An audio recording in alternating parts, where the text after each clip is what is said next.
Assalamualaikum warahmatullahi wabarakatuh. Kembali bertemu dengan saya dalam program e-learning. Bersama saya Nelly Raharti, dosen Universitas Ubudiyah Indonesia. Kali ini kita akan membahas tentang himpunan. Sebelumnya kita harus tahu dulu apa itu pengertian daripada himpunan. Himpunan adalah kumpulan objek-objek yang didefinisikan dengan jelas. Objek-objek pembentuk himpunan disebut anggota atau elemen himpunan. Jadi yang dikatakan himpunan itu adalah kumpulan objek. Jadi objek itu dapat berupa bilangan, manusia, hewan, tumbuhan, dan sebagainya. Suatu himpunan umumnya dinyatakan dengan huruf kapital dan ditandai dengan kurung kerawal. Jadi objek himpunan itu ditulis dalam tanda kurung kerawal dan ditandai dengan huruf kapital.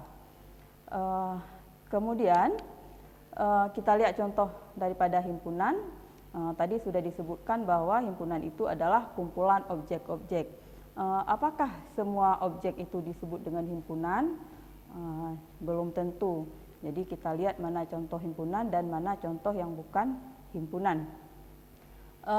Berikut contoh-contoh himpunan. Himpunan nama buah yang berawalan huruf A. Jadi bisa kita sebutkan di sini mana nama-nama buah yang berawalan dengan huruf A.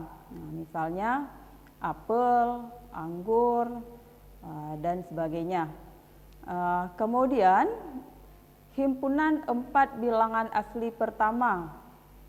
Kita tahu bahwa himpunan bilangan asli itu 1, 2, 3, 4, 5, dan seterusnya. Jadi di sini disebutkan himpunan 4 bilangan asli pertama. Jadi cukup kita sebutkan, kita umpamakan bilangan asli itu dengan A, jadi anggotanya itu 1, 2, 3, dan 4. Kemudian ada himpunan 5 bilangan genap positif pertama. Kita umpamakan bilangan bulat itu dengan huruf B, kita simbolkan dengan B. Jadi yang termasuk dalam bilangan genap positif itu 2, 4, 6, 8, 10, dan seterusnya. Karena di sini soalnya tadi himpunan 5 bilangan genap, jadi cukup kita sebutkan 5 saja. 2, 4, 6, 8, 10. Kemudian ada himpunan bilangan cacah. Kita tahu bahwa bilangan cacah itu dimulai dari 0, 1, 2, 3, 4, dan seterusnya. Jadi di sini tidak dibatasi sampai berapa. Jadi himpunan bilangan cacah.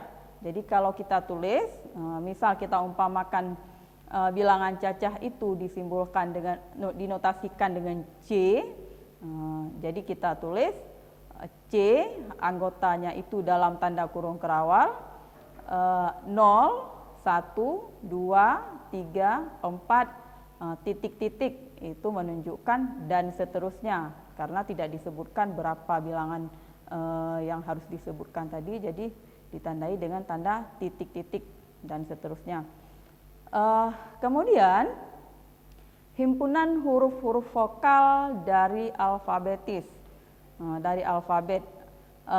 Jadi himpunan huruf-huruf A, B, C, D, dan seterusnya itu himpunan untuk huruf alfabet. Di sini disebutkan himpunan huruf-huruf vokal. Jadi ada A, I, U, E, dan O. Jadi itu anggota daripada himpunan huruf-huruf vokal dari alfabet. Kemudian ada himpunan 100 buah bilangan asli pertama. Nah, bilangan asli kita tahu tadi sudah 1, 2, 3, dan seterusnya. Sementara yang di sini yang dimintakan himpunan 100 buah bilangan asli pertama. Nah, jadi banyak ya. Jadi kalau kita tuliskan 1 sampai dengan 100. Jadi untuk menyingkatnya itu dibuatlah tanda 1, 2, 3, titik-titik. Nah, titik-titik itu menunjukkan dan seterusnya. Nah, kemudian terakhir kita tulis 100, berarti titik-titik dan seterusnya sampai dengan 100. Kemudian ada himpunan bilangan bulat. Jadi himpunan bilangan bulat, kalau kita umpamakan tadi himpunan bilangan bulatnya misalnya B, jadi himpunan bilangan bulat itu ada bilangan bulat positif, bilangan 0, dan bilangan bulat negatif. Jadi kalau kita tuliskan titik-titik, min 2, min 1, 0, 1, 2, titik-titik, artinya dan seterusnya. Untuk bilangan negatif juga sama, karena tidak dibatasi sampai berapa. Jadi cukup kita meningkatnya dengan titik-titik, artinya dan seterusnya.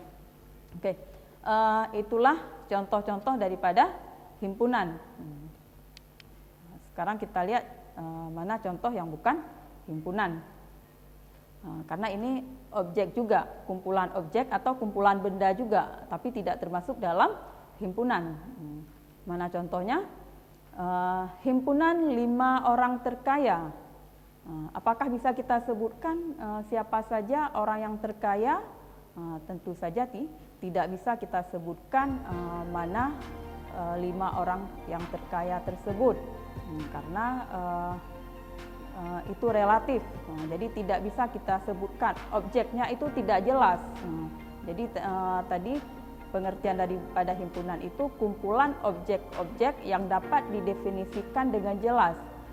Sementara 5 orang kaya ini tidak, objeknya itu tidak jelas, tidak bisa kita sebutkan satu persatu. Makanya dinamakan atau tidak termasuk kepada himpunan.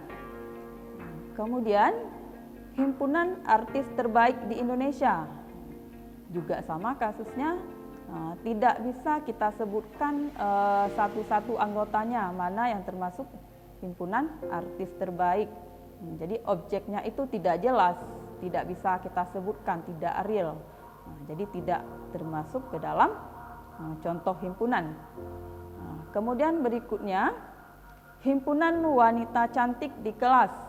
Nah, misalnya dalam satu kelas, ini mahasiswa, ada himpunan wanita cantik. Tentu saja ada, tapi cantik itu relatif. Jadi tidak bisa kita tunjukkan si A cantik, si B cantik, karena itu relatif. Karena cantik di mata si A belum tentu cantik di mata si B. Jadi objeknya itu tidak jelas, tidak bisa kita sebutkan satu persatu. Kemudian ada himpunan bunga-bunga yang indah. Banyak bunga yang indah, tapi sama juga tidak bisa kita sebutkan satu persatu. Objeknya itu tidak jelas. Kemudian ada himpunan orang-orang yang bersuara merdu. Juga sama, objeknya itu tidak jelas, jadi tidak bisa kita sebutkan satu persatu. Nah, itulah perbedaan antara benda-benda atau objek-objek yang termasuk ke dalam himpunan dan yang tidak termasuk ke dalam himpunan. Jadi harus bisa dibedakan, yang himpunan itu adalah kumpulan objek-objek yang bisa didefinisikan dengan jelas. Jadi keberadaannya itu jelas, bisa kita tunjukkan atau bisa kita sebutkan satu persatu anggotanya. Nah, cukup di sini dulu. Kita break sebentar, nanti akan kita lanjutkan kembali setelah pesan-pesan berikut ini.